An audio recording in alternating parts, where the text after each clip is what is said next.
Hey everybody, I'm back. Are you guys getting used to seeing me in the evenings? I know you are, and I know you're not here for me. This I know, you don't have to tell me. I know. But it is day 9 of the 12 Days of Page Turners, and like promised, I have so many more amazing authors with awesome holiday promotions that are here. And so without further ado, that's enough from me. Let's get them all talking about their promotions. So first up, I'm going to bring Miss Patty Lee up on stage. Patty, how are you? I got you. I'm good. Oh, thank you. It's like I was I got muted. you. I Hey, am James Hill. I'm good. Thank you so much for having me tonight. I'm so excited. Oh, you are so welcome. The pleasure is all mine. So, Patty, tell everybody what genre you write in and how long you've been a writer. I write contemporary women's fiction, and I've been writing since 2019, like officially. But I've journaled, which doesn't really count as writing, I guess. But It counts, Patty. It officially started writing in February of 2019. Nice. So how long were you journaling before then? Because I'm gonna count that as writing. It's writing. You practiced. I was one of those kids, one of those teeny bopper girls who had like the diary with the the key and everything. I mean, Nice. it Keep was, the I mean, scribblings out. I like yeah, it. from a young age. And then as I got older, it was really more kind of processing like the day. Like I do like a daily inventory, of things that I had done during the day that I, maybe could have done better or thought more about. And it was just easier for me to write it and process it that way. Oh, okay. So you would like recap your day. I maybe I should do that, Patty, because I'm one of those people that, like, in the middle of the night I sit up and I'm like, oh crap, I didn't get this done on my list.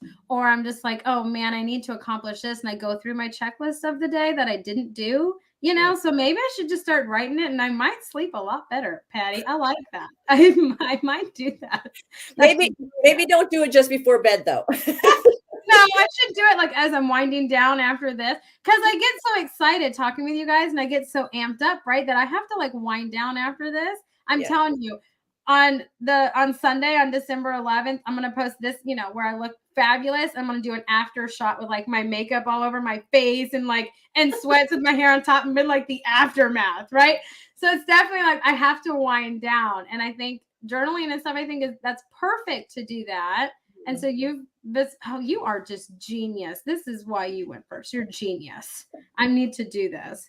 But tell us a little bit about why you picked women's contemporary fiction to write in. Do you just love that genre? You love reading it? Why did you pick that one?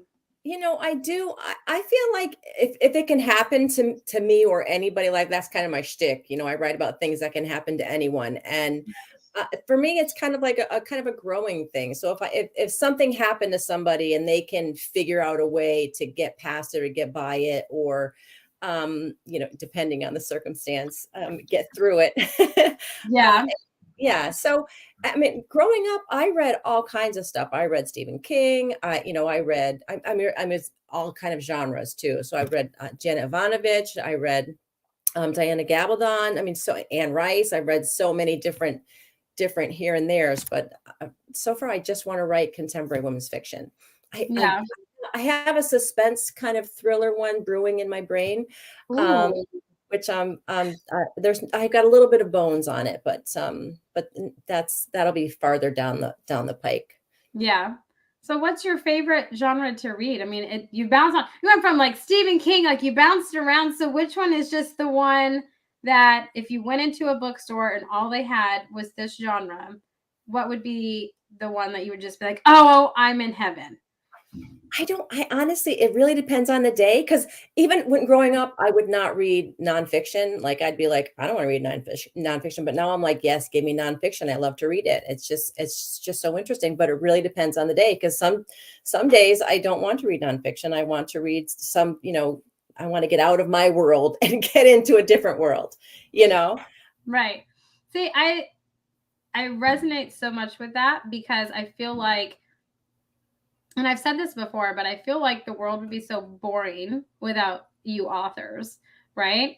because people like Patty, who's like, oh yeah, I'm totally down for nonfiction today. And then tomorrow it's like, I want to read a psychological thriller where I just, I'm good. Like, yes, just that's going to happen for me, And then that's why if we didn't have that, it would be just such a boring, uncreative place. So that's why I love you guys. I live vicariously through you guys. You guys are just beautiful with words that I'm jealous.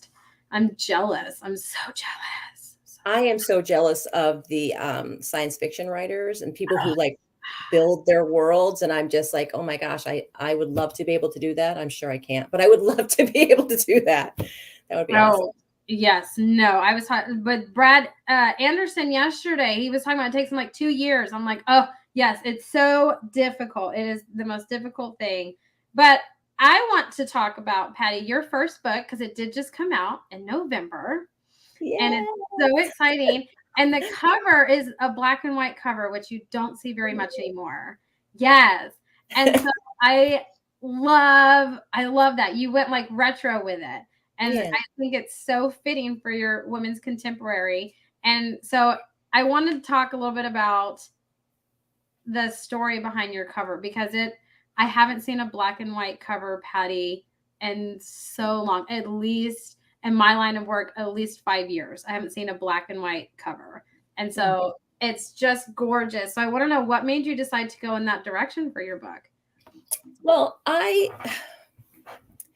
saw the picture quite some time ago and I saved it to a file, and because it just caught my attention right away. And then when I was looking at different covers for the book, I had, like you said, I had some colorful ones. I had some, like snowfall, and I had some couples holding hands, and but none of them, I mean, I could have used them, but none of them spoke to me the way that this one did. And this, it's just kind of like the mood of the book, really. I mean, it really just, it really represents the mood.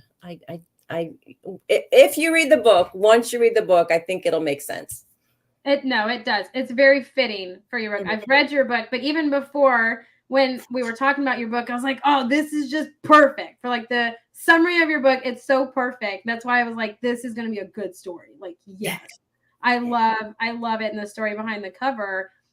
So I know it's your debut novel is this one. And so what was that pivotal moment in your life where you're like, you know what? I'm going to write this book and I'm going to try to get it published.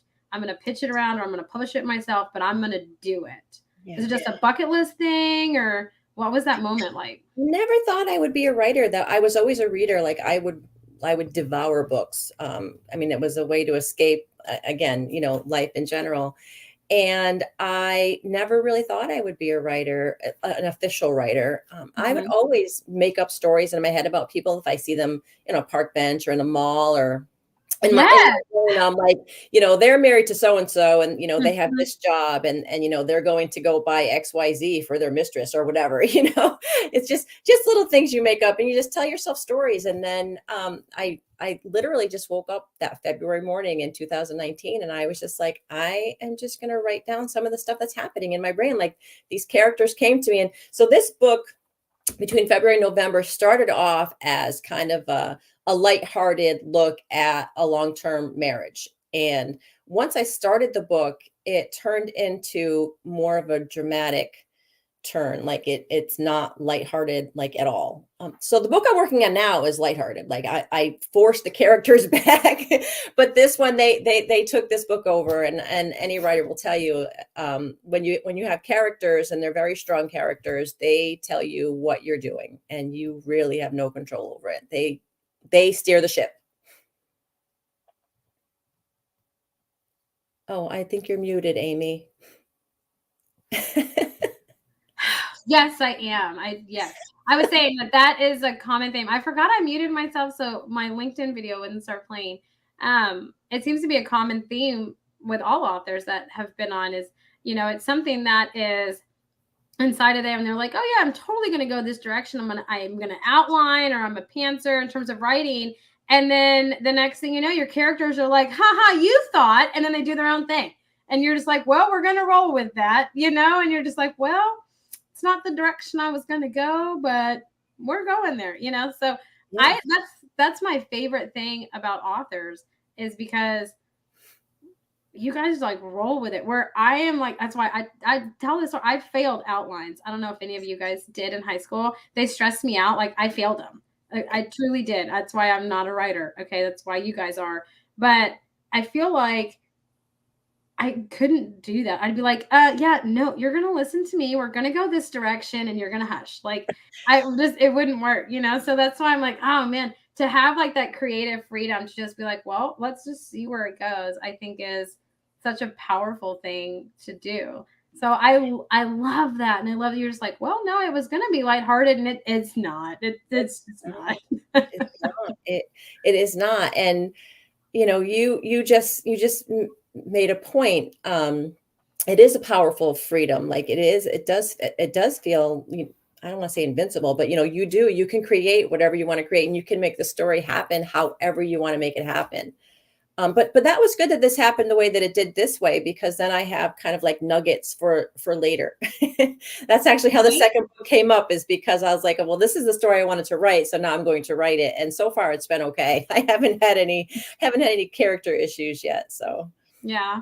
Well, so what's next for you? I know that you said that you had like a suspense, one that you're just slowly chucking away at. It's just kind of on the back burner, and you mentioned, like a book 2 kind of thing. So is this book gonna become a series, or are you just gonna do standalones, or what's your next direction?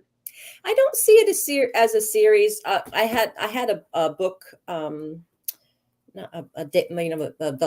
book launch, and somebody at the book launch had said, oh, but you can, because I was like, these characters are one and done, and they said, no, they're not. Actually, you can start writing it from like a family point of view, like a child's point of view. And I was like, oh maybe, so that's kind of sitting there to see how that goes. But I think it's going to be a one and done. And then I don't see myself as a series writer.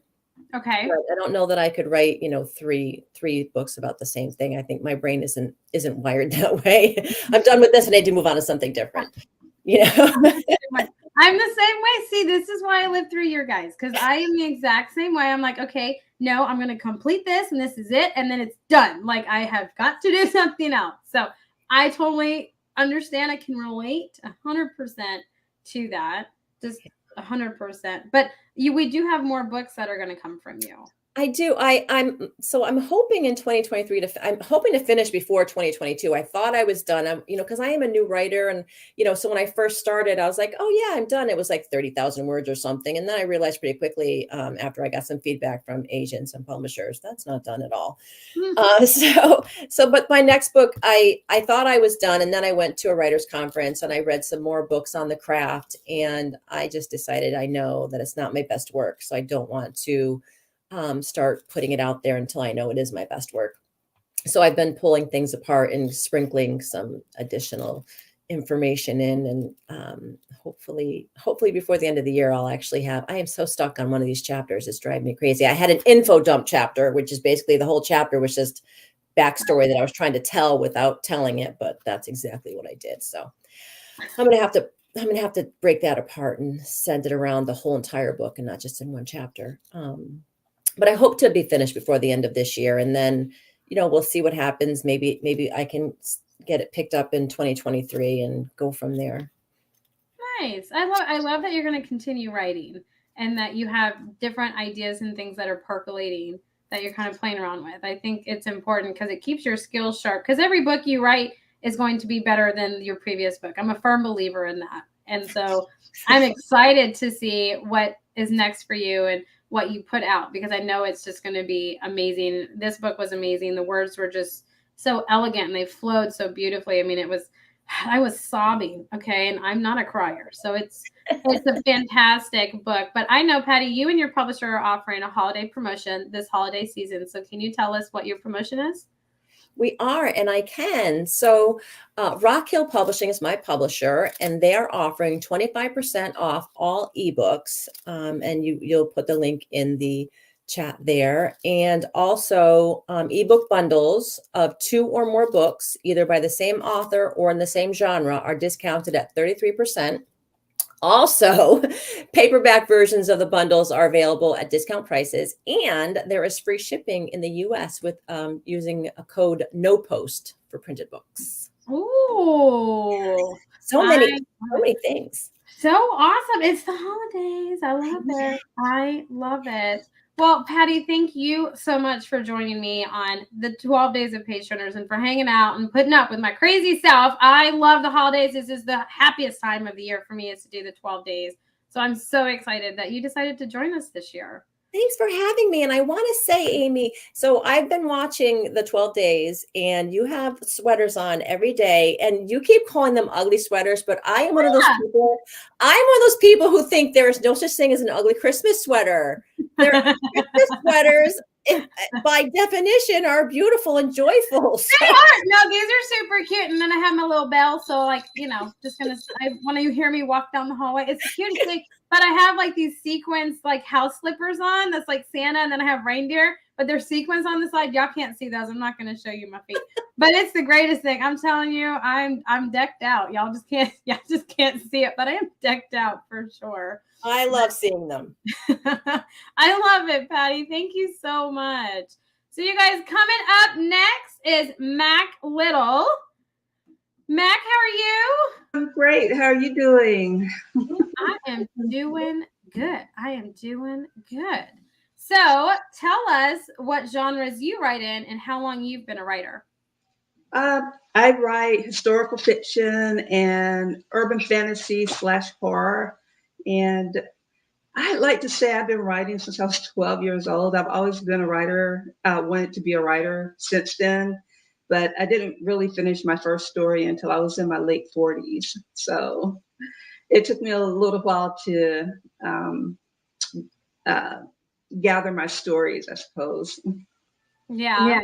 I know. So I've read your latest one, your historical fiction, the one that's in the background, Daughter of Hades. I have read that one. I own that one. It's on my bookshelf that y'all can't see, but it's on my bookshelf. Okay. You made my bookshelf. And so it's an amazing story.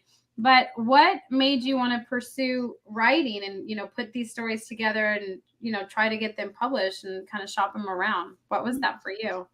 Well, I've always had a wild imagination, so that's part of it. And I'm an avid reader, and I enjoy reading like the previous author. I love reading all genres, and a lot of the genres that I enjoy, like horror and fantasy and romance, and even the history books that I read, that there was just a lack of diversity in the books. And I wanted to see myself reflected in some of the books and see more diversity, not just myself, but just, more diversity in the books. And I just wasn't seeing it. So I'm writing the books that I want to read, basically. I love it. You are like the second or the third person to say that. Like you write for what you want to read, what you would enjoy reading.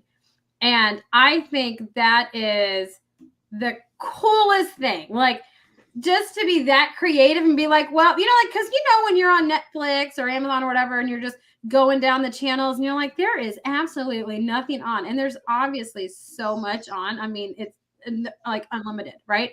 But there's nothing on that you want to watch.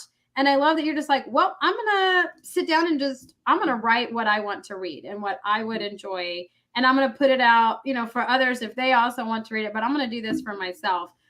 I think that is the most creative and empowering thing to do. I've never thought to do that. I just kind of am like, well, okay, I'm going to watch Big Bang Theory, which was mentioned the other night, or I'm going to put on, like The Walking Dead or something, right? I mean, depending on my mood, right? So I just think that is the coolest thing. And it's like, it was you and like one or two other authors that had mentioned that. And I was like, oh, that's so cool. Yeah, a lot of times I'm watching a television show or reading a book and I'm like, oh, that's not the choice I would have made. I made different choices. And I think the story would be so much better if they'd done it this way. So now I'm doing it my own way. I have my own story and I'm doing it my way. And it's working out so far. And I really enjoy it. Writing is my life now, even though I have a day job. I'm constantly writing. Even when I lay my head on my pillow, I'm writing a story. Yeah, your day job gets in the way of you writing. That's how I like to say it. That, job gets in the way, like, oh man, I just want to be writing. So I love that. And I know you have a gorgeous cover. I mean, it's amazing. Even on my bookshelf, it's amazing. I don't want to sound conceited, but it is gorgeous. But I have to give all thanks to Versant Sheldon, who designed the cover. I gave him an idea of what I wanted, and even though my book is a historical novel, I felt like the Afrofuturism style of art would work really well with my historical novel. You usually see Afrofuturistic type covers on sci-fi books and and fantasy books, Mhm. but what Afrofuturism does is it recognizes the African diaspora, and it reflects where we were and where we're going.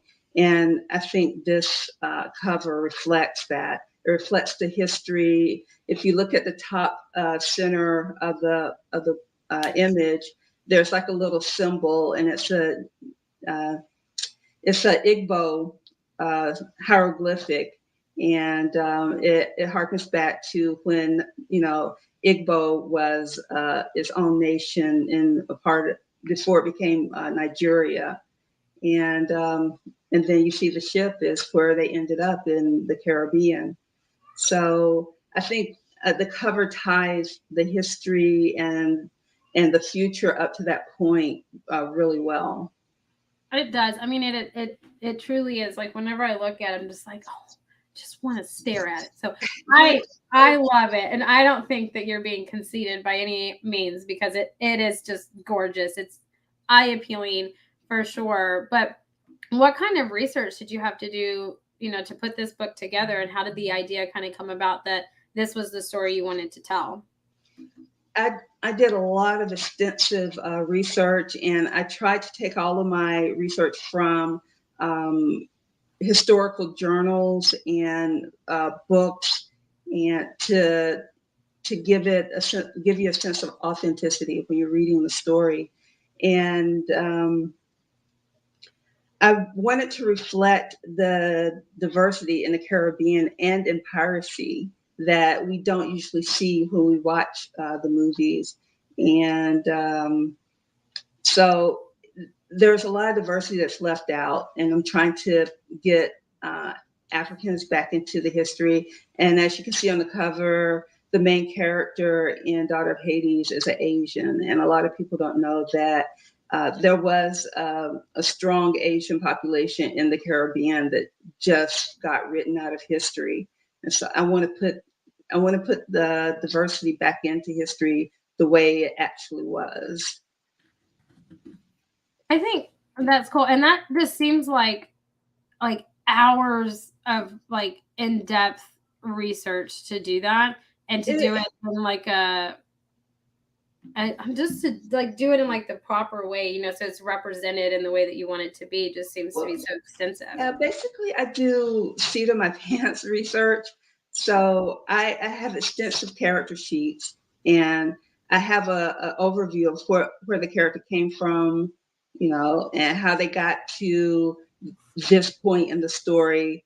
And when I get into writing the actual details of the story, I go back and I do my research, and I make sure that all the facts are right, or as close as possible.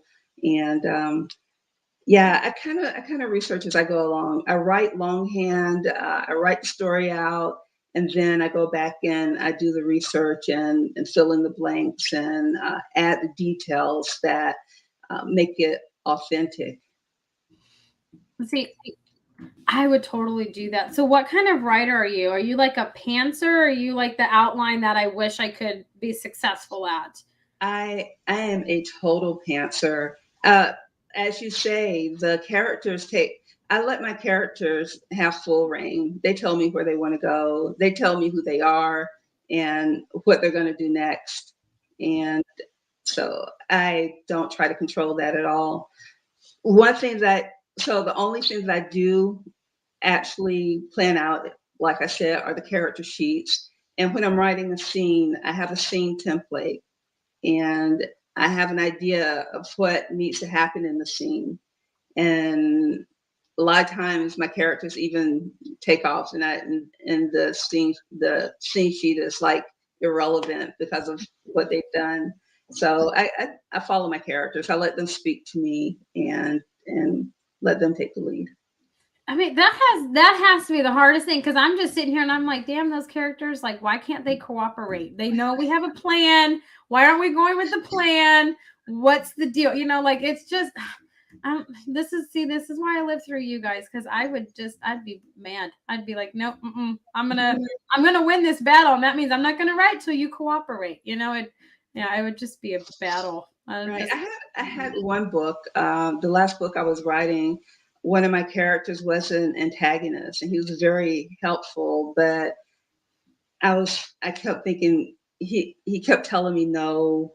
I have ulterior motives. I'm not really as helpful as you think I am, and I didn't know what his ulterior motives was until I got to the end of the book, and then I had to go back and and shape the story to fit what the character finally revealed to me at the end.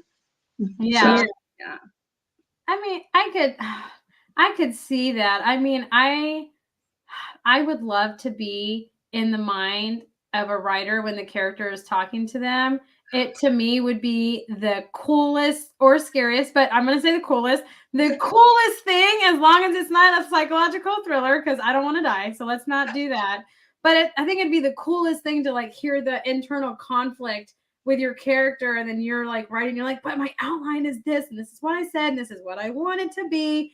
Why are you being difficult? Like I feel like I would have that conversation out loud and I'm sure it would be in public and people would think I was crazy. But just to be in y'all's mind, I think would be the coolest thing and so fascinating. Yeah, you'd be terrified in my mind.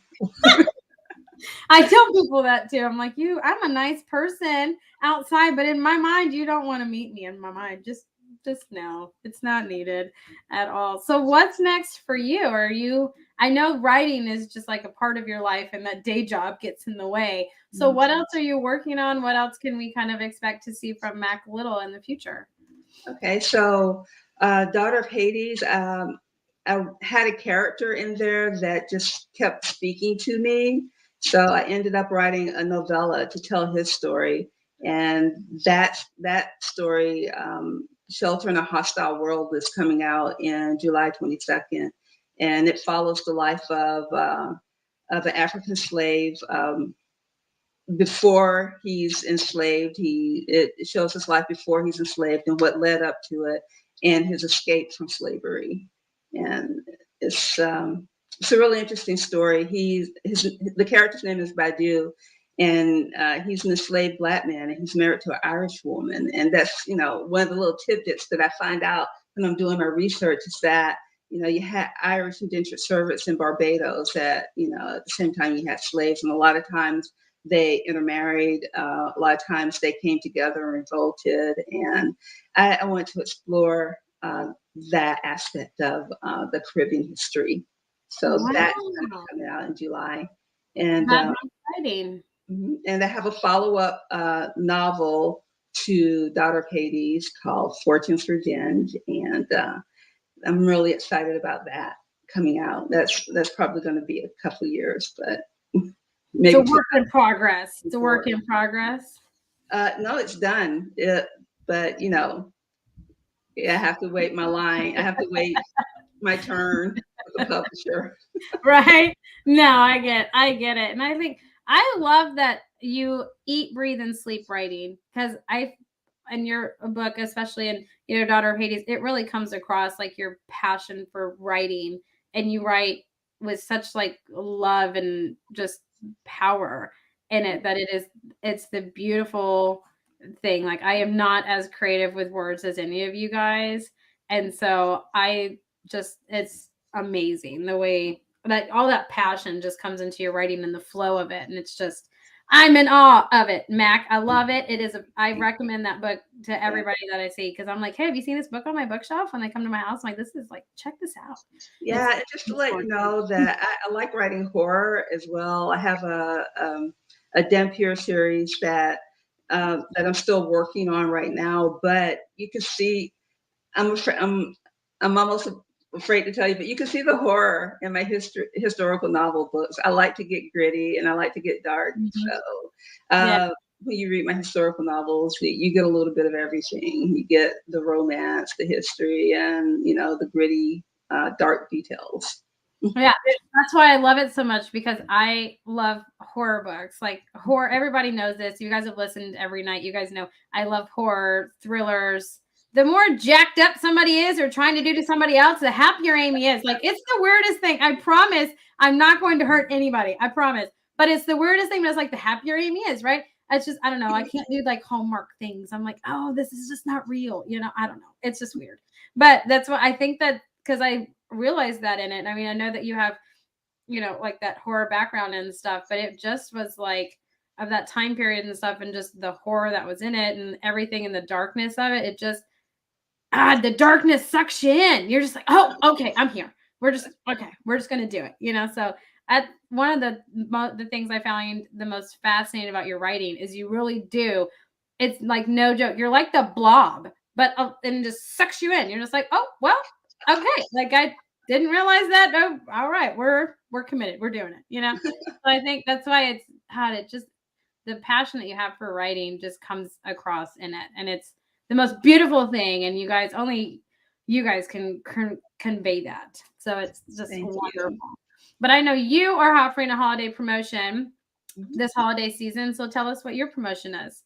Well, Daughter of Hades is available on Amazon. You can get the Kindle for 99 cents. And the book is discounted to $10. And also, I'm looking for new subscribers to my newsletter. So anybody who subscribes to my newsletter between now and January 9th, I will pick one person and send them an autographed copy of Daughter of Hades. Wonderful. I'm already on your newsletter list. Darn it. And I already have it, but darn it, it's okay. I'm gonna see you in person, Mac. I'm not gonna hunt you down, but I am gonna find you in person the next time I see you. As a subscriber to my newsletter, you will have the opportunity to read the arc for my upcoming novel. So yes. I'm here for it. I am here for it, Mac. But thank you so much for joining us on the 12 days. It is always such a delight to talk to you and just dive in. Your mind is so fascinating. I love it. So thank you so much. So coming up next, everybody, is Steve. Steve, how are you? Fantastic, Amy. Happy holidays. Happy holidays. It's been a long time since I've talked to you, Steve. It has been a little bit over a year. Yeah. Wow, it has. So tell everybody what genre you write in and how long you've been a writer. Okay, sure. Well, I used to write when I was a kid, and then I went off and got a day job that was pretty all-consuming. And when that started to come to a close, I thought I'd rekindle that passion and see if I was still interested in it. And so it's really been about 5 years since I started writing again. And I write nonfiction, and I would probably say it's, I think these days the phrase servant writer is out there. And I don't know that this was my intention when I started, but I just found that there were nonfiction topics that I just had a passion for, that I really felt they were near and dear to my heart or my family's heart. And I also felt like there was an opportunity to help others with the topics. And so that's what really started my writing. And the book that came out when we last talked is The Corporate Introvert. And so what I realized as my really the second half of my work career was I had this thread of introversion, and I knew I was an introvert all my life, but I had this thread of introversion, which really, when I looked back on it, I realized it impacted my entire life. As a kid, I felt different. As a young adult, I felt like I didn't fit in.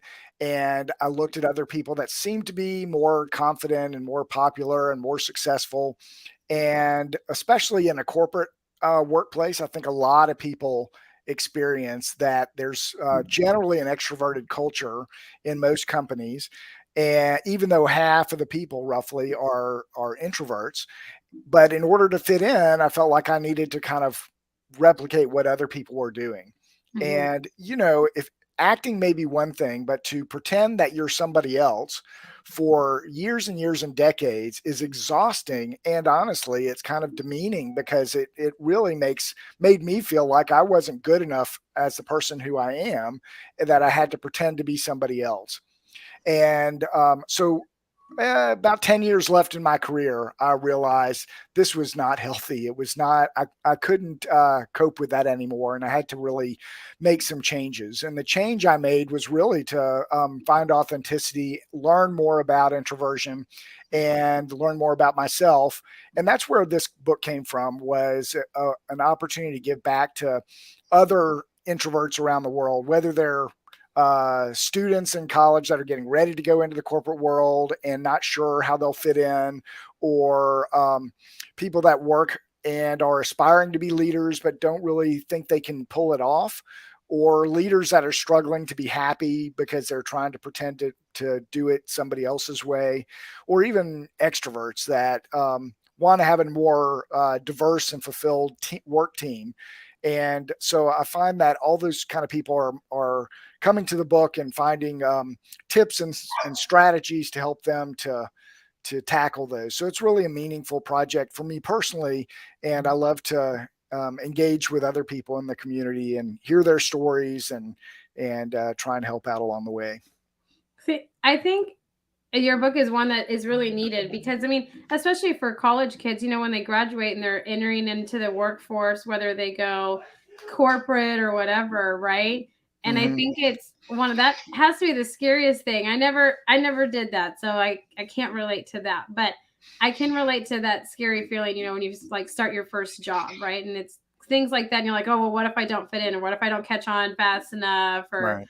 or if you get the leadership position, like on here, right? You guys think I'm this huge extrovert, right? And you're just like, oh, you must totally be like this all the time. No, this is my comfort zone. Okay, out in public, I am awkward. Not even gonna. I'm awkward.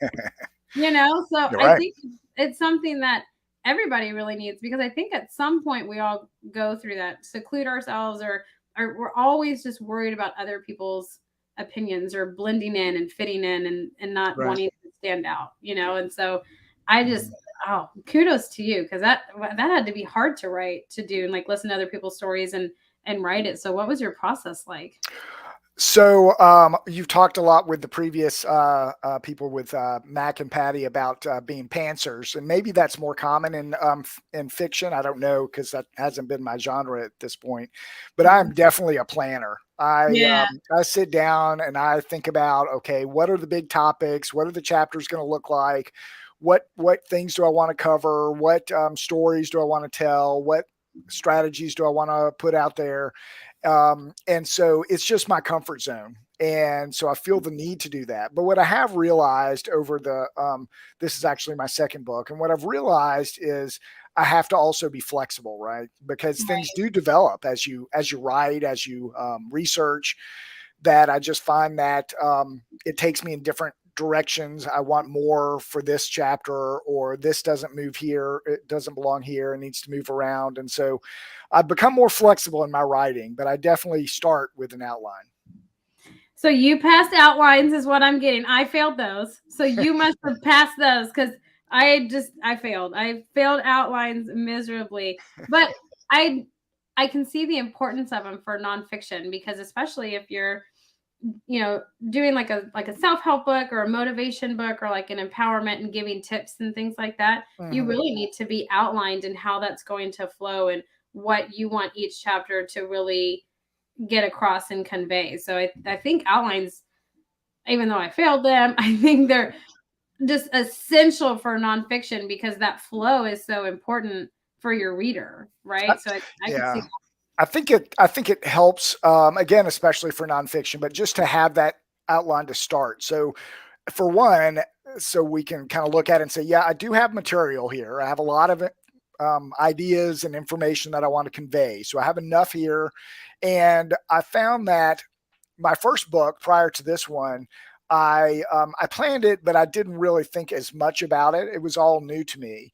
And I found the editing process to be a lot more tedious and laborious on the first book because I was kind of fixing it as I went. And it took a lot of time to kind of step back and have other people, editors and the like, really look at it and guide me through a process that I hadn't really thought about in advance. For this book and for my next book, I'm spending a lot more time before I actually ever put a pen to paper, thinking about what do I want to convey. And one of the practices that I've done for the last couple of books is really kind of a letter to the reader. The just thinking about what do I want to convey? What do I want the reader to expect out of that? Who is the reader? Who's my target audience? And how can I satisfy them? They bought the book or they're going to buy the book for a reason. So what information do I think they want to hear and read? And how am I going to satisfy that? And it gives me some direction. And I oftentimes go back to that letter when I feel like I'm getting a little stuck to right the ship a bit. Yeah, I mean, I could see where it would definitely benefit in that sense and like giving you structure and like really planning it out, because I feel like with a non-fiction, right? And I think especially with like a topic like yours, it really needs to have like its structure. It's not one that you can just kind of mesh and mold together. Like it needs to have its structure and its bones, and then you fill it in, because then you'll have gaps and missing, and then it'll be like, oh, well, what if this scenario happens kind of thing. That's why I think it's important to do that. I strive to be better at outlines, Steve. I really do. I try very. But if that's not your approach, then maybe you just don't need to try any harder, right? I'm just not a writer, and it's okay. It's okay. Go with the creativity and wherever it takes you, and that's a beautiful thing as well. I sometimes wish I could do that, but I know that's just not really my forte. So I don't waste too much time trying to go down that route. As long as I have some level of flexibility in my writing, I feel pretty good. Oh yeah, but you enjoy writing on the topics that you write on and stuff, and I think that's the most important. And honestly, I think that's what makes every writer successful, is that you enjoy writing. I think, when you wake up one day and you're just like, God, man, I got to go write, then you're no longer successful. You need to switch gears, right? But you love writing and you love the topic that you write about, and you're so passionate about it. And that makes it amazing to me. Well, thank you. And I think that is really important. I mean, I hope everybody has the passion to do the writing. I mean, a lot of people are doing them after their day job, right? So, that's a pretty tough thing to allocate some time. So hopefully we're all enjoying it and have a passion for it. And if it starts to feel like a grind, then I think it's time to maybe put things down for a little bit and take a walk and kind of rekindle that fire to keep going. Yeah, revisit it for sure. So you mentioned that you have another book coming out, or you're working on another book. Tell us a little bit about that one. So when I first started writing, one of the pieces of advice I got was pick a lane, kind of stay in the lane. You can cultivate your community that way. You can really develop those relationships. And I've done that for the first couple of books, but the third book, I'm completely violating that rule. But it really is, again, something that I have a passion for, that I feel like I have an opportunity to help other people. So our oldest daughter, who's now 28, her name is Gwendolyn. She has Down syndrome. And over the last probably 10 years, we've gone through this journey of independence. So she wants her independence, and she wants, like her younger brother and sister, she wants to move out of the house. She wants to be able to make choices by herself. She wants to thrive. And, as a parent, it took me a while to realize that, but, I want the same thing for her. And so we've gone through this journey over the last several years of what does that mean? What do you really want? What does that look like? How do you get there? What do you need to learn to get there? What resources are there out there, whether they're medical or financial? And, so she's gone down this path, and along that journey, we realized, in talking with a lot of other families, that it's a path that is not well documented. and Mhm. most parents have no idea what to do. And many times the parents will say, when they are 18 to 22, when they finish public high school, they feel like they're falling off a cliff because high school may not always be perfect, but it really keeps them occupied and helps them to continue to learn for 7 or 8 hours a day or whatever. And suddenly they're done with that, and they come home, and a lot of people with disabilities end up staying home, and they lose a lot of the skills that they got, and they don't get to attain that level of independence that they really dream for. And so this book, which is called The Essential Guide for Families with Down Syndrome, and it comes out in March, is to help all those families along to understand what the opportunities are. There are so many opportunities and possibilities out there for families and loved ones with special needs. And how do you go about achieving that? How do you attain resources? Because nobody gives you a piece of paper that says, here are the benefits that that you can be qualified for. And so that's the next book coming out in a few months.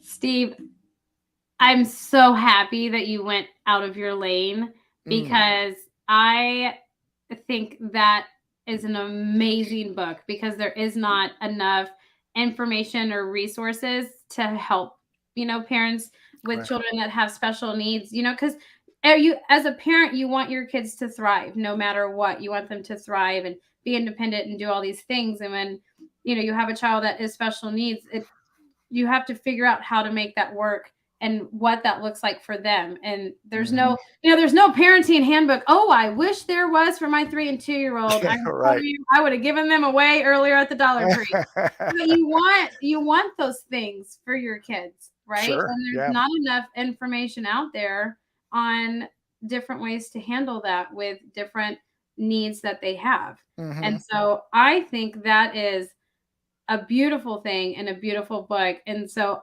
I know you said, you stay in your lane, but I am so happy, Steve, that you went out of your lane, because that book is going to help so many parents.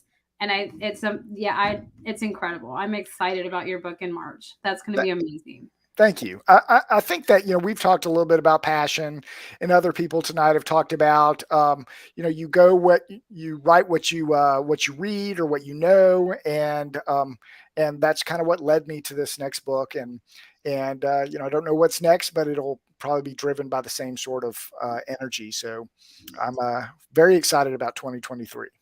Oh, as you should be. I'm excited for you, but I'm also excited to hear about what holiday promotion you have this holiday season.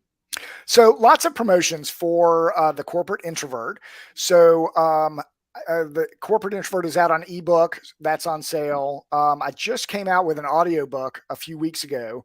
And so I'm very excited about the audiobook, because a lot of people are commuting, or they're spending time in the gym or walking around. And so I think the audiobook is available. So if you're a late shopper like I am, you can pick up those two, and they're immediately available. The paperback is 25% off at $12.75. The hardback is 30% off at $16.99.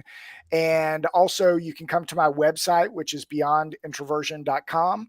And all my new subscribers, in addition to getting all the free blogs and quizzes and things like that, also get a free book that's called The Questions That Introverts Ponder and the Answers That Extroverts Need to Hear. And so a lot of people are checking that out to give them some ideas of how they can manage their relationship as an introvert with the extroverts in their lives. And so all those are available for the holiday season.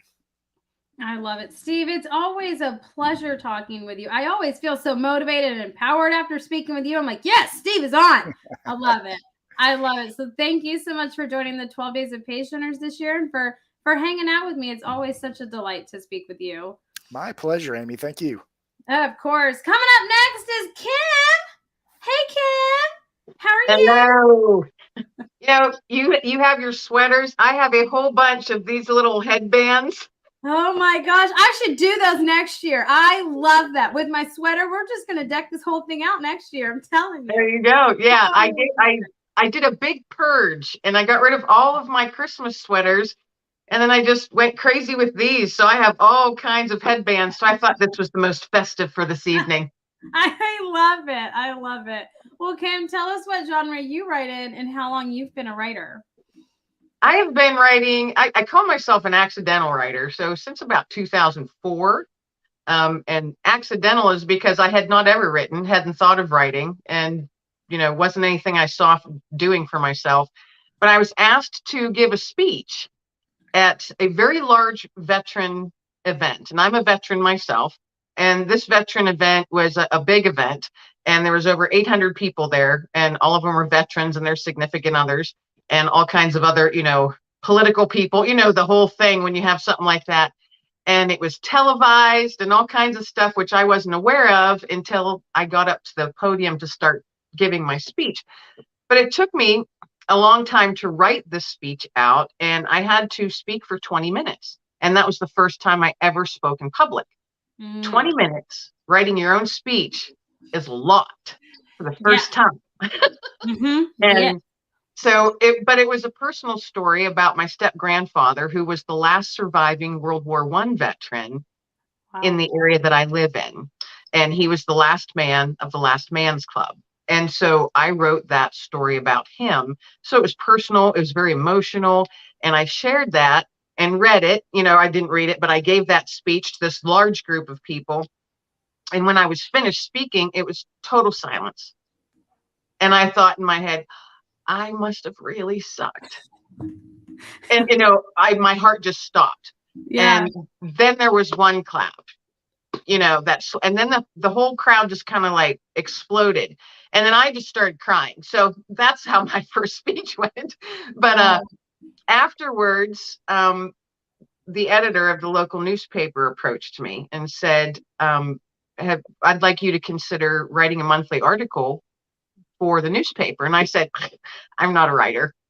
And he's like, well, who wrote your speech? And I said, well, I did. And he said, you are a writer. And that's how that spark happened. Somebody that I didn't know saw something in me that I didn't realize I had. And so that's how I started writing. And it's nonfiction.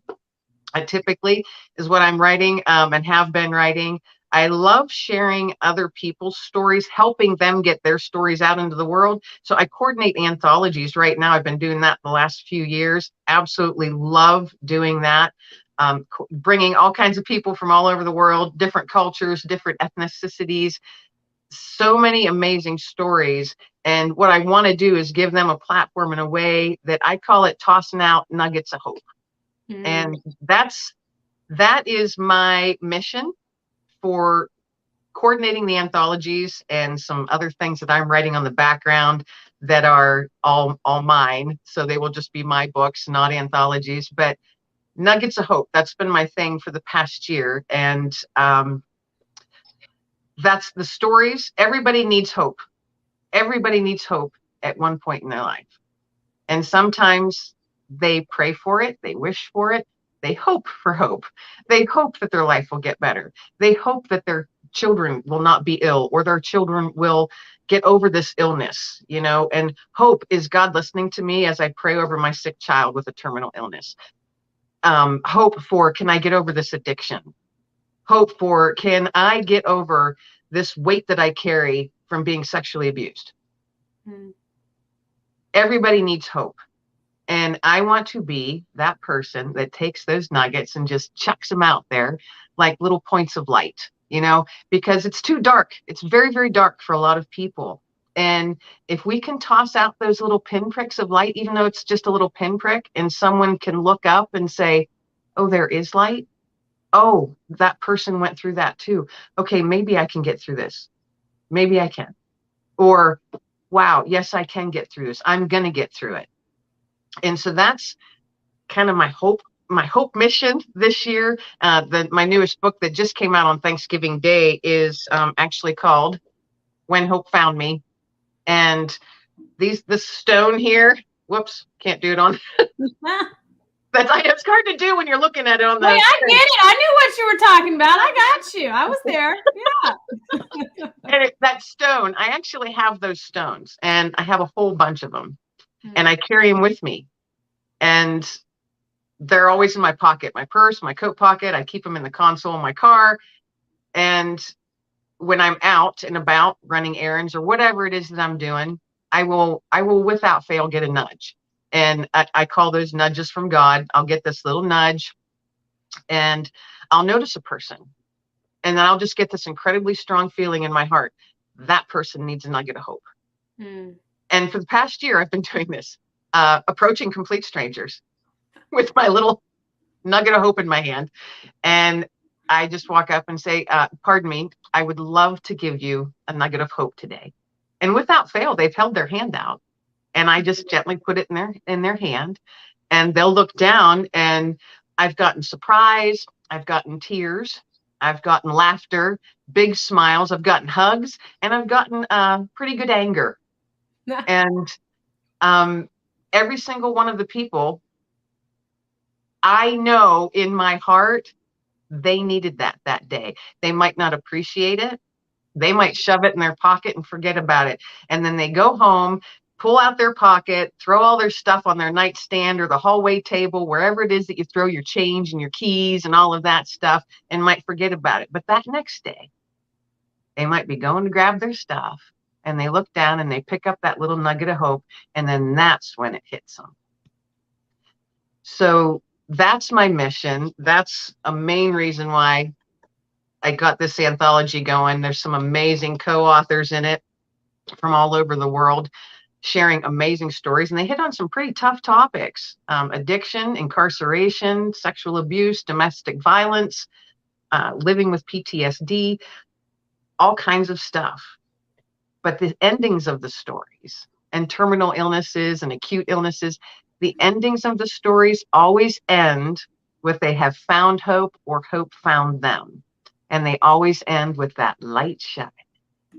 And that's what I want to do. That's what I'm doing with these books. And the cool thing about this book, though, is it's interesting because I haven't heard any of the other authors mention it. And I've been watching and listening for it. Mm-hmm. I had people asking and if I was going to do a large print edition. So I actually had here we go again.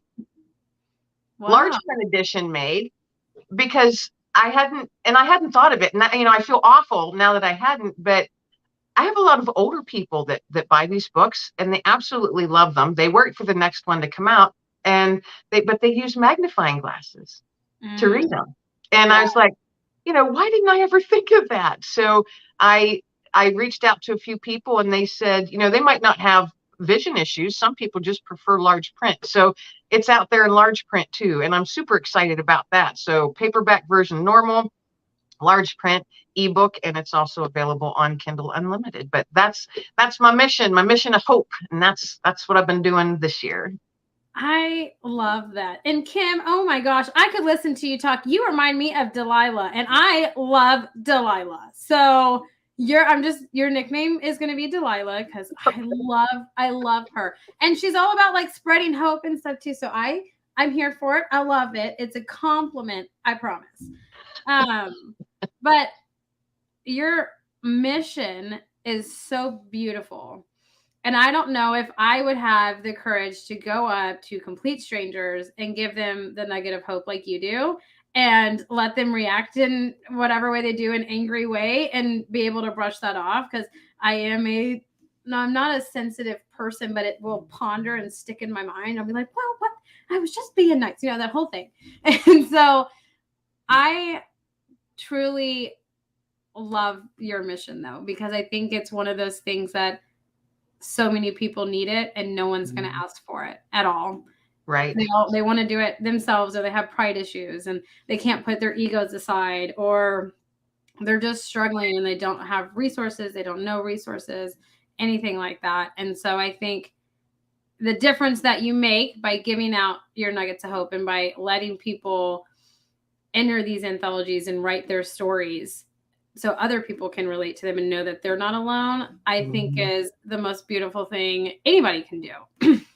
I mean, we've had mental health authors on here, talking about PTSD and not feeling alone and how to deal with, addiction and losing, someone that was addicted to drugs and things like that. But never have I had anyone on the 12 days, and Sandy did this 2 years before I did, and I've done this, ever write a book that is strictly just about hope. Ever. I've never, in my long time of doing this, Kim, have I ever encountered that. And that is the most special and beautiful thing that I think anyone, and selfless thing anybody can do, is to Thank you. with hope. It's been an amazing journey, and I'm going to keep on going. One of the books that I'm writing for, it's mine, it's all Kim. It's not an anthology. It's literally called Nuggets of Hope, and it's going to be sharing my experiences of handing out these nuggets. That's going to be a lot of it, and the name of it's Nuggets of Hope, and the little subtitle is called Practice Kindness, because the world needs more of it, needs more kindness, and needs more hope. So, don't be poop heads, be nice people. Poop heads. That is such a nice way of saying it, because in my mind I was not going that direction at all. At all. So I love that. It's a nugget of gold in our community in many ways, and she's a walking blessing. Yes, Rita. She's one of my dear friends. I love it. Rita, thank you for watching and tuning in. But yes, I am in awe, and I feel incredibly lucky that Kim came to party with me and, give me hope, because I love it. But I am a sucker for people that want to make a difference in this world, because I'm a firm believer that one person can make a difference, one person at a time.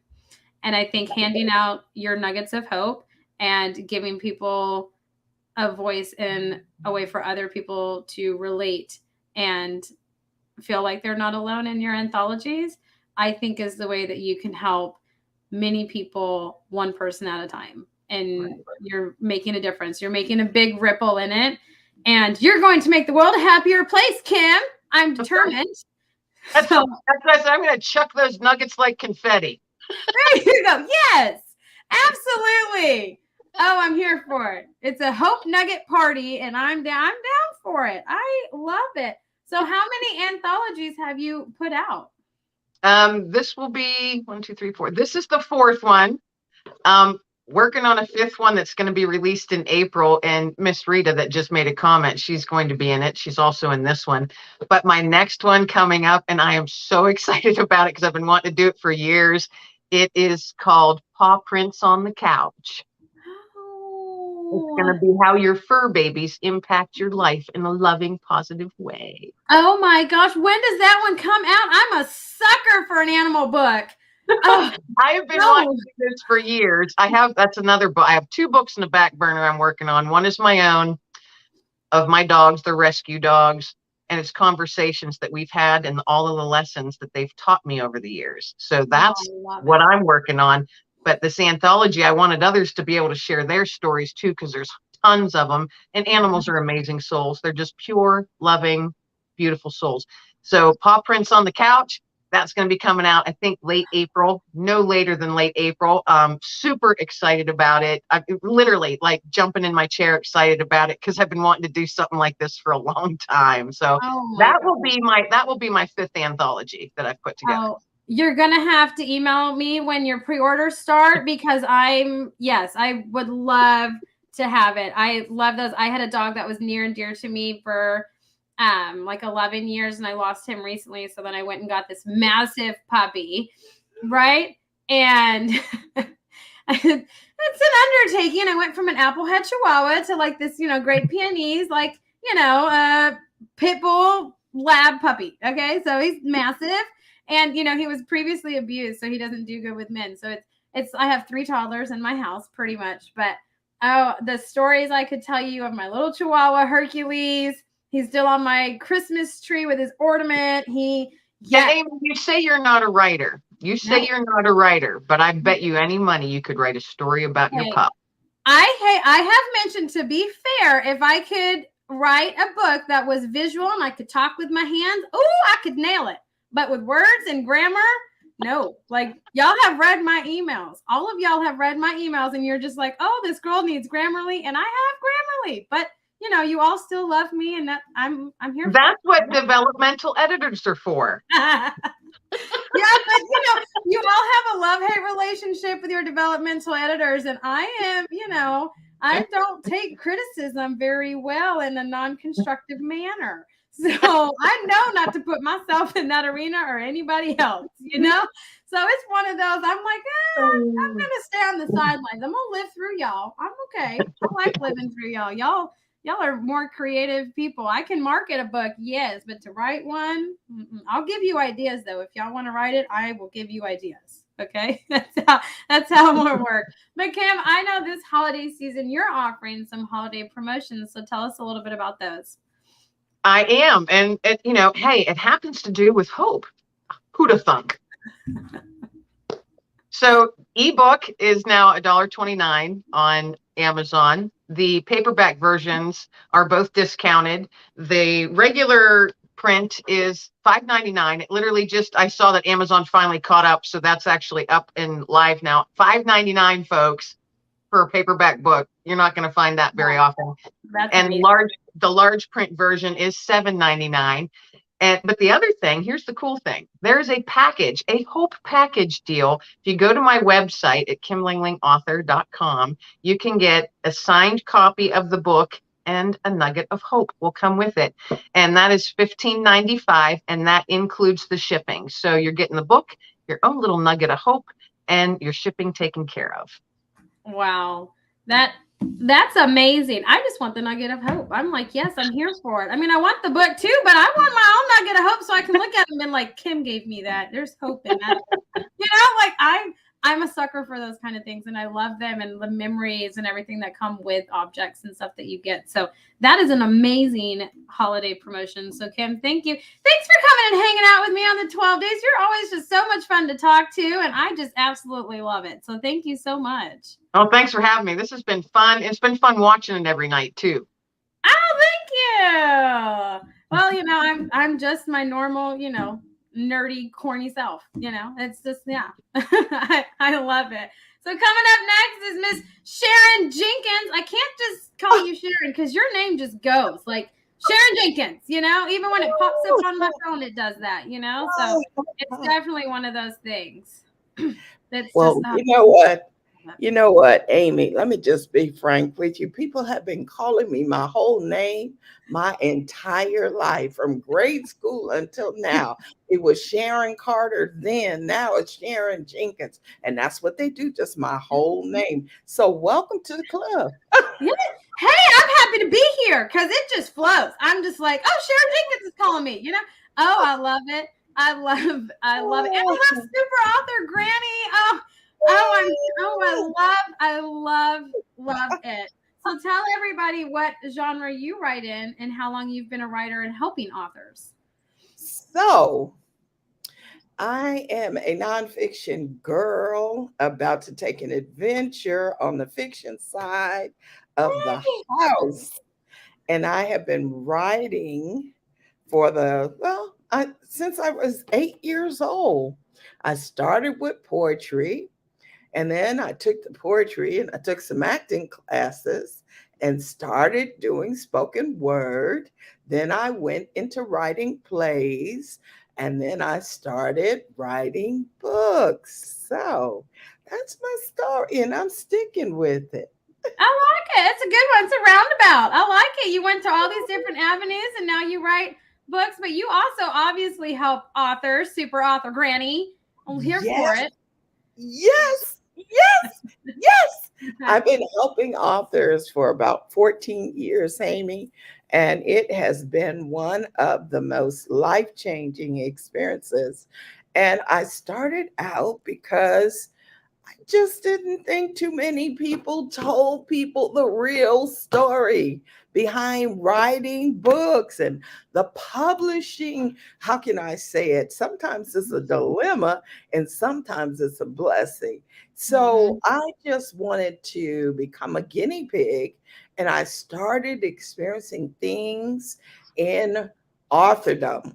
And as I experienced those things, I developed a platform to share with others. And it got to a point where I became a coach. Now, let me tell you, I never thought I was going to be an author. Never. I'm just telling the truth. And it wasn't my goal because I admired authors. They were my superheroes. They were the places that I went to escape in the library because I didn't foresee myself as a nerd, but I guess some other people did. And so I would escape in these books. So, my mom told me when I was about 8 that I had a little bit of talent. And I was like, oh, okay, well, let's try to do this thing. So that's where it all started. I love that. And I know me and you are good friends with Sandy Lawrence. And so I have heard so many amazing things about you. So when I got that you wanted to be on the 12 days, I'm not going to lie, Sharon, I fangirled. I was like, oh my gosh, Sandy, Sharon Jenkins wants to be on. Like, I fangirled like no other. Like, oh my gosh. It was just, it was like, for me, it's like a Lady Gaga moment. Like, everyone knows I love Lady Gaga whenever I go to her concerts. So for me, you are as big as Lady Gaga to me, Sharon Jenkins. So, oh my gosh, I'm so honored to have you on. I love it. You have done so many incredible things for authors. You have helped so many authors, and it is such a beautiful thing that you're doing, because the path to becoming an author, and I'm sure every single one of them on here will tell you, is difficult in itself, to determining if you're going to self-publish, traditionally publish, go for an agent, if you're going to just pitch it to, big publishers, and all of those things, and what all goes into it, and really having your homework and your research done to figure out what the best option is for you. And you help them do that, and you empower them to do that. And I think it is just, in your 14 years, you are just, there needs to be like a Hall of Fame for author coaches, and like Sharon Jenkins needs to be in it, because you have just helped so many. And like, Sandy's word for me is like gold. Like, Sandy's like my, my G-ma. She's my grandmother pretty much. And so whenever she would just talk about you, she would light up. She'd be like, Sharon Jenkins has done this, and she's helped this person. I learned this from Sharon Jenkins. I was like, oh my gosh. So Sandy was the first one I called when you wrote me back, and I was like, Sandy, guess what? She's like, what? She's like, oh, I love Sharon Jenkins. It's gonna be so much fun. It was such a great conversation. So, oh my gosh, the work that you do is incredible. So tell us about Super Author Granny, because that is just a great title. Well, I decided to come out of the black and brown hair, and I said, let's just be authentic. And I wanted to make sure that my brand or my image was something that the millennials and those generations below the millennials could relate to. So that's how come I became a grandma in real life, so I could help those young people write good books that were competitive in the marketplace. And so most of my nonfiction books are helps for authors. That's what I spent a lot of my time in doing. And through my journey, I've met so many different authors, and I started writing compilations, sharing their stories, hoping that other authors would pick up the compilations and do like an advanced version of a, kind of a class that would help them to not fall into some of the pitfalls or some of the traps that first-time authors or aspiring authors often do. And I wanted them to feel comfortable if they had a beer budget or if they had a champagne budget. If they had a dream to write a book, I wanted them to write the book, Amy. I did. And Amy, let me tell you something. You're going to laugh. Guess where I'm at? Are you at a writers' convention? I am in Virginia. Tomorrow, I am going to talk to a group of people. I'm in a hotel room. I am going to talk to a group of people about what? Writing a book. I love Isn't it. that something?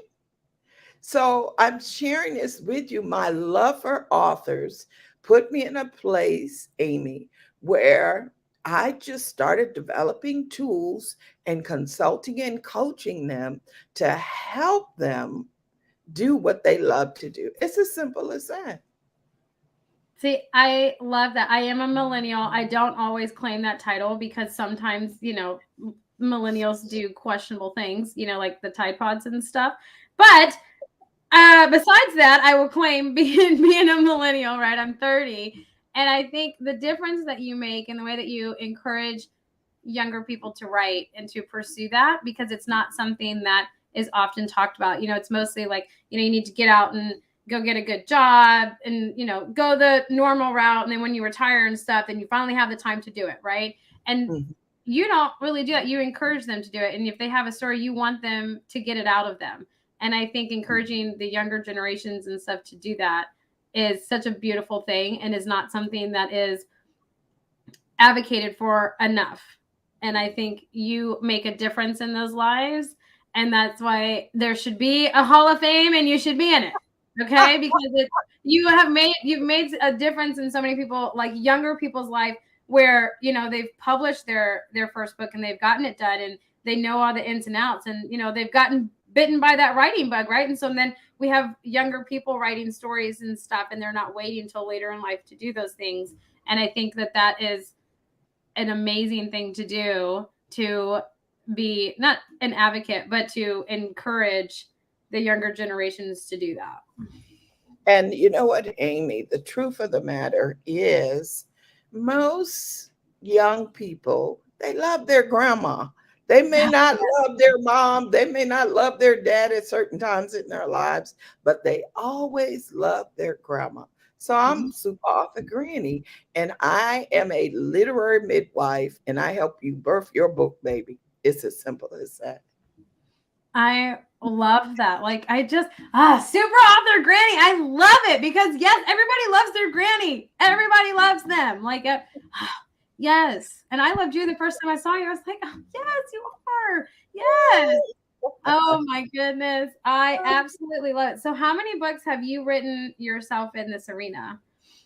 I have written, I'll give you the total number of books I've written. I've written about 22 books. Okay. My last book that focuses on authors is titled, You Can Be a Super Author Too. I love it. And it is a compilation of authors sharing their stories.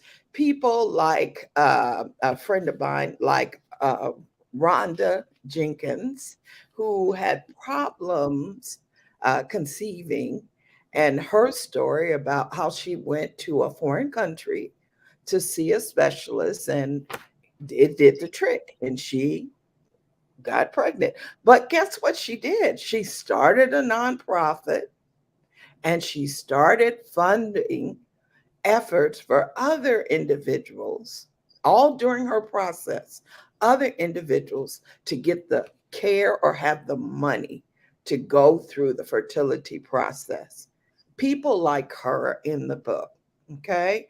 Also, I've had some pretty neat clients over the years. I've had some best-selling authors. I mean, I'm talking about legitimate best-selling authors.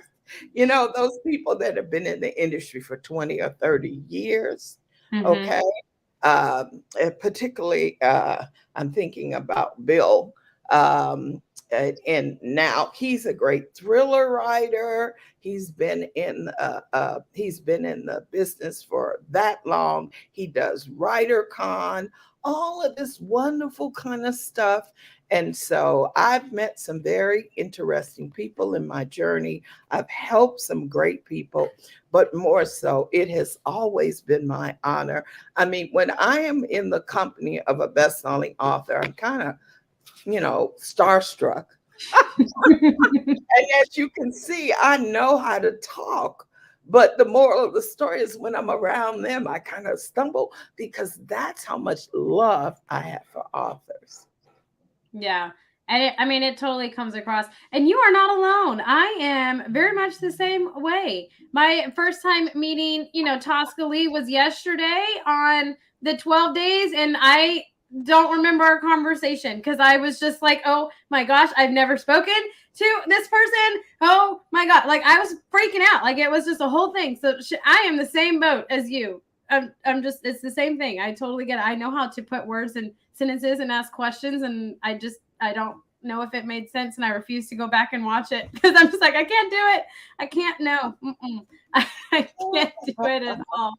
But I know that you're offering a holiday promotion this holiday season. So can you tell us about that? Okay. Can I back up a little bit, Amy, and talk it. about the fiction book that I'm writing? Go for it. Okay. You sure you're ready for it? Because it is one of those things that rivals. I'm dying to know. Yes, I'm ready for it.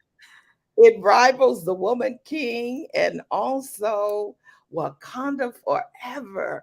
I'm writing a book about an African princess, modern day African princess, and this wonderful love story that she's involved in with all the modern twists and turns.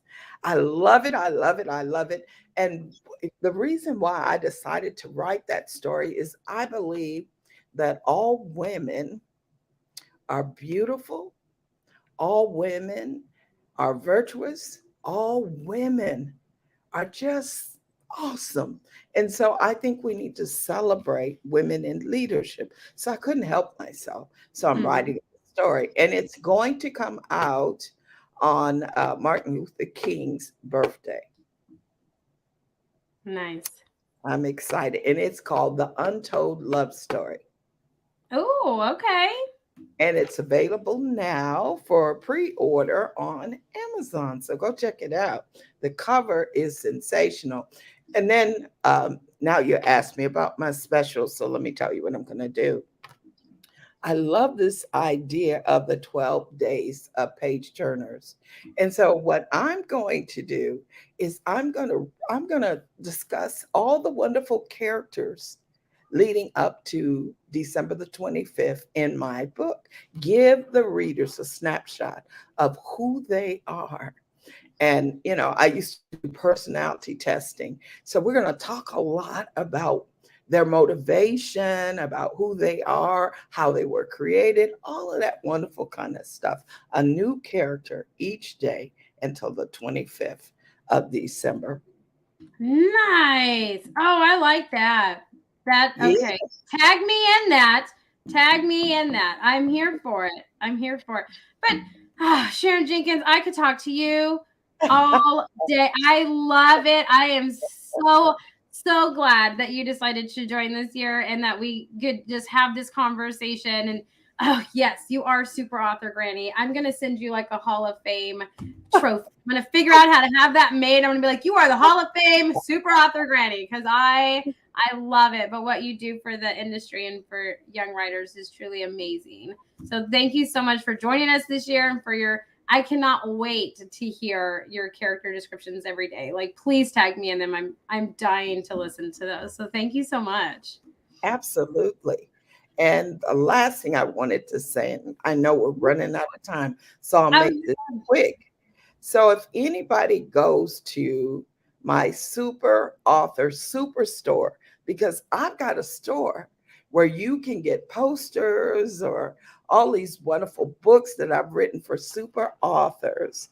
If anybody goes to that store and they make a purchase by the end of the month, I'm going to send them a free copy of my book, Are You a Super Author?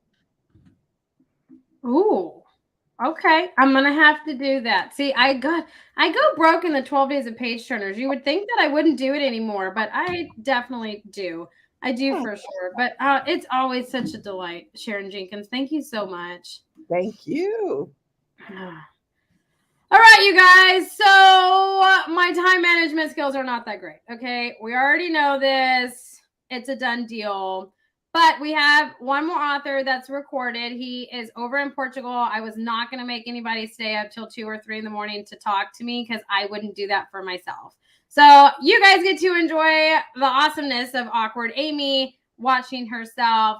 If you guys are watching the replay, you might want to fast forward to this because, you know, it just, if you like awkward people, I am definitely an awkward person. But Kev Harrison is coming up. He is a thriller, sci-fi suspense, or not sci-fi, but psychological thriller suspense author. He's offering some amazing holiday promotions. His promotions are going to be in the comment section down below. But without further ado, let's give Kev. Joining me now on the stage is Kev Harrison. So Kev, hey, how are you doing? Hi, Amy. Yeah, I'm absolutely great. Thanks. Really happy to be talking to you once again. Oh, I'm so excited. I remember our first conversation on Author Talk. I was dying to ask you so many questions. So I'm so glad that you decided to join me and my crazy self on the 12 Days of Page Turners. And I finally get to ask all these questions that I've been dying. So before we start, tell everybody what genre you write in and how long you've been writing.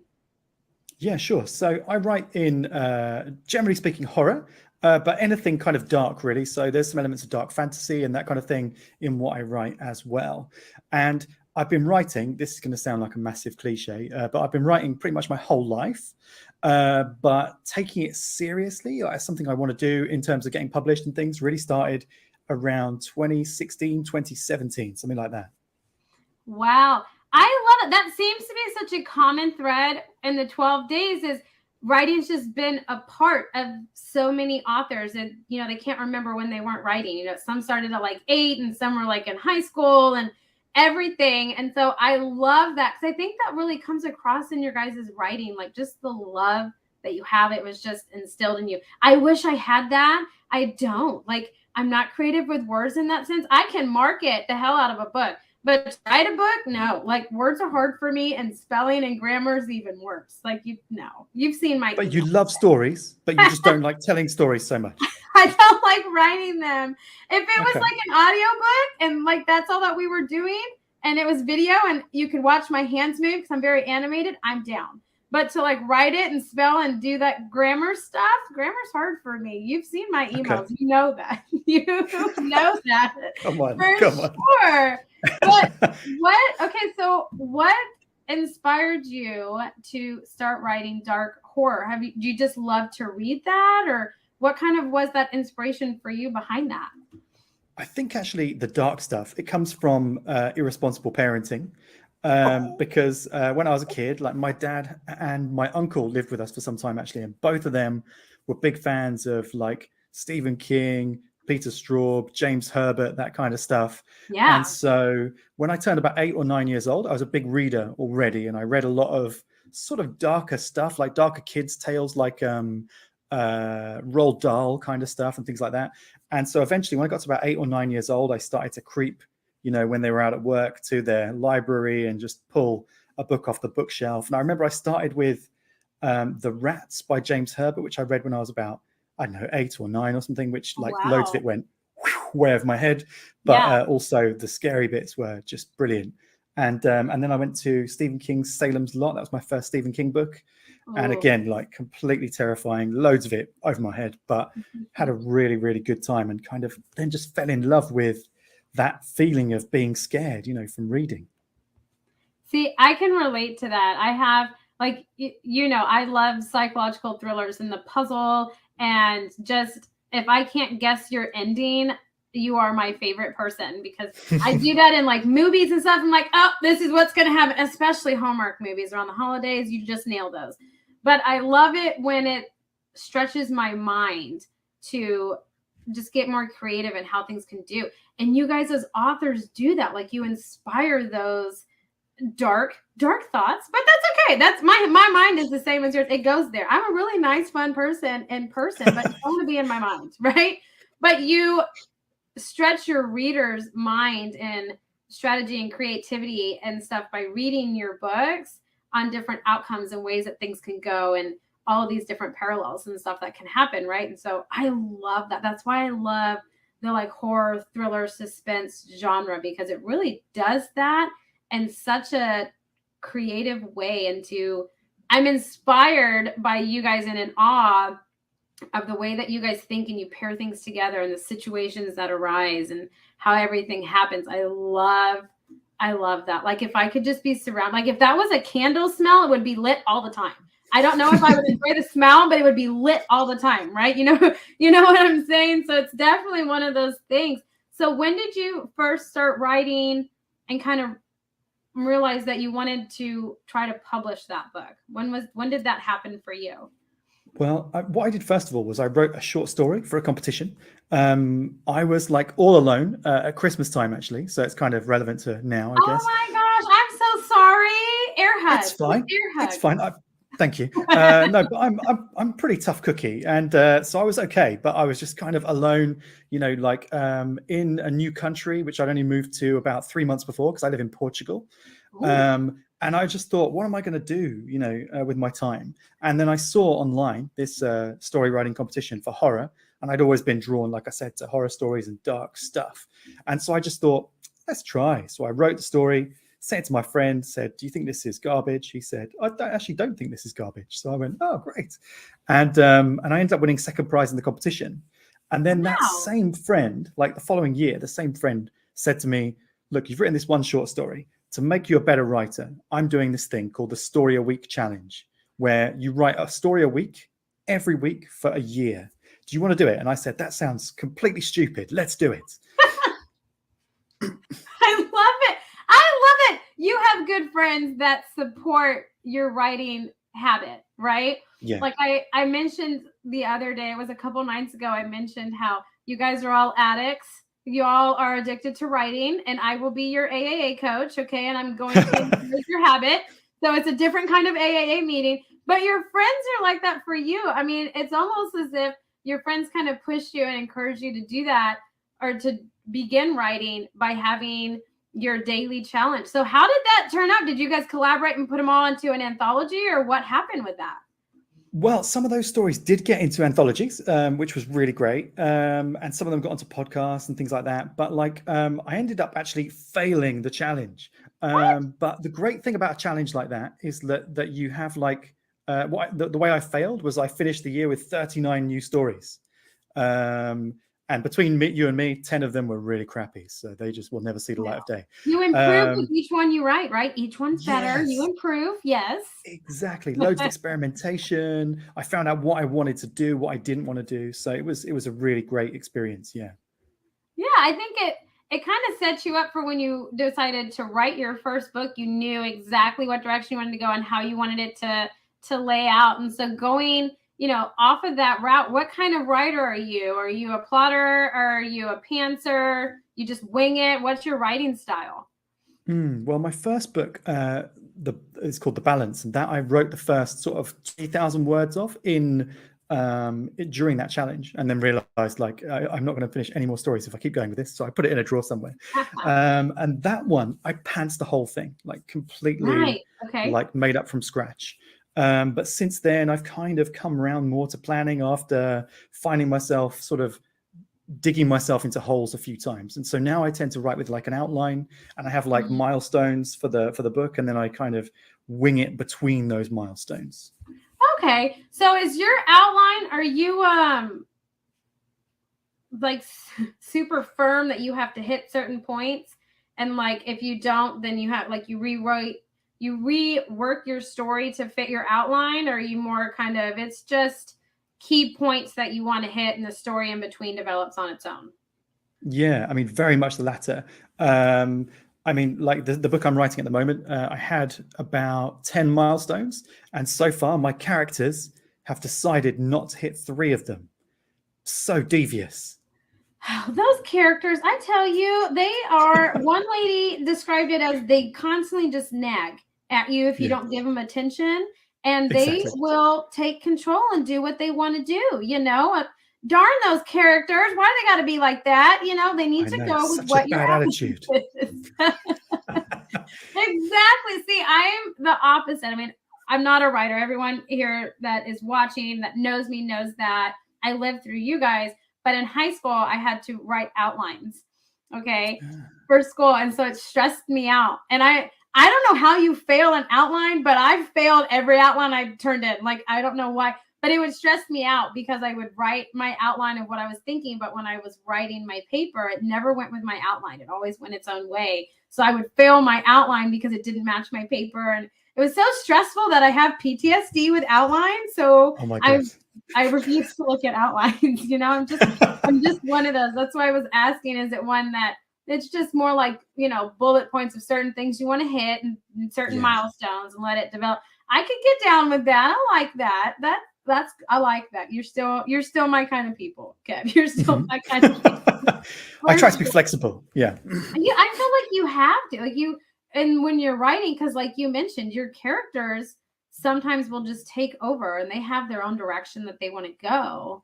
And you know, you just have to let it go that way. You can try to rework Absolutely. it back, but you know, It does cause a few headaches though. I mean, like today I had like about an hour of scratching my head because like, you know, these people had avoided this milestone. And I was kind of like, how am I going to get myself into the position for the next kind of leg of where I want it to go? So that it can sometimes be a bit of a headache, but still. Well, yes. That's going back to where, you know, you love your characters, but sometimes that's where, in, you know, murder mysteries and stuff, you just kill them off. You know, it's just like, it's okay. You know, we're done with you. You're causing me headaches. We're going to just move on. You know, see, this is why I can't write a book. I would just, if one character was irritating me, I'd be like, well, you're done. And then I would have that. So it just wouldn't work, right? It just would not work. But how many books have you published so far? Well, my most recent book is put out through Bridges Gate Press, and that is called Below. And that's like a subterranean horror. And like part of it is epistolary. Sorry, I lost the word for a moment there. Where like it's written through sort of diary entries of a guy who was buried alive in a mine about 50 years earlier. And it's basically the story centers around the main character, who is his grandson, who has gone to film a TV documentary with like an internet influencer lady about the story. And so as they get there, they're kind of uncovering like how things went wrong when he was buried alive in this mine. Okay, so the question I've been dying to ask you, because we talked about that on Author Talk, and I'm dying, how did you come up with the idea for this story? Because it is amazing. I have not heard of another story that is like this. And so I'm dying to know, how did that idea come to you? And you're just like, yes, we're going to do it. We're going to write it. Because your cover is beautiful. Like with the hand and the nails. Unbelievable. I mean, it's amazing. It gives me like Thing vibes, you know, to an extent. And so I'm like, yes, like I'm here for it. Yes, let's do it. So how did you get this idea for your book Below? Because it's an amazing idea. It was kind of two things really, because like the first thing was that when I lived in Poland a few years ago, I had a student, because I'm an English teacher by day. I had a student who was a manager for a really big mining company. And at the end of his course, he told me like, I'd like to take you down to the mine so you can see for yourself what I've been talking about with you for the last 12 months. And I said, yeah, sure. That would be really interesting. So we went there, and it was just such an eye-opening experience because it was so dark. Like they have like these floodlights, but like because you're so far down, no natural light gets in at all. It's like a kilometer under the ground or something. Wow. And like no light gets in, and the dark is like you can almost like take a piece of it. You know, it's really, really incredible. So I really wanted to include that kind of setting in a story. And then I'd been chewing that over for a long time. And then one day I literally had a dream about the person in the mine in my story, and kind of the rest I was like picking out over a few weeks, and I just started writing.